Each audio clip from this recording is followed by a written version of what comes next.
guys, my name is Erica from CaliforniaLucky, and I'm so excited to be a part of the design team for Paper House Productions. So stick around for the video and see just how easy it is to step up your layout with their embellishments. Bye! Hi guys, and welcome to my third video, but my first for Paper House Productions. Today I have a special photo to document from a road trip my spouse and I took around New England 2 years ago. It showcases a particularly tasty flight of beer that we encountered in a tiny corner of Littleton, New Hampshire.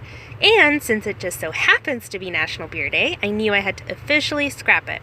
So what I've done so far is gather some scraps of paper that complement the colors from my photo, and for my background I selected a wood grain paper to continue the texture of the wooden bar in the photo as well. The scraps I ended up cutting into long strips, and I sewed straight stitches down only half of them. I did this for two reasons. One, because I wanted to add a different texture, and two, as a compromise in the interest of time because I have a 16-month-old, 3 dogs, a bunny, and a small-scale backyard homestead. I'd never done a sunburst with paper strips before, so I thought, how cool would it be to make one on the right side of the page to mimic the rising sun on the East Coast?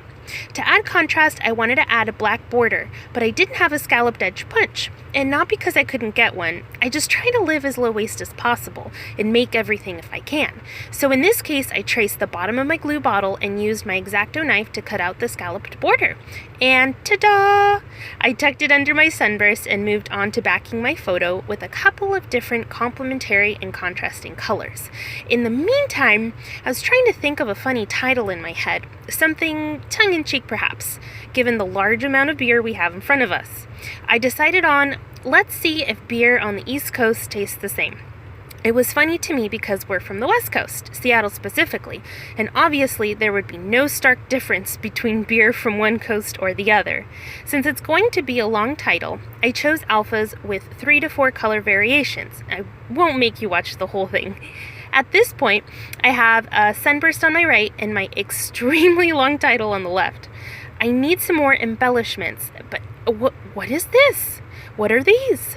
Paper House Productions 3D stickers of beer? Count me in, sister. Let me talk about how adorable these little stickers were. They were so lifelike and were the perfect addition to a person in a conundrum like mine. The foam on that frosty beer mug was the cherry on top. And that's it. An easy, relatively quick layout, now elevated by these super cute Paper House stickers. Be sure to hop in the shop and snag some for you. Here's the final product. Thanks for watching. See you next time.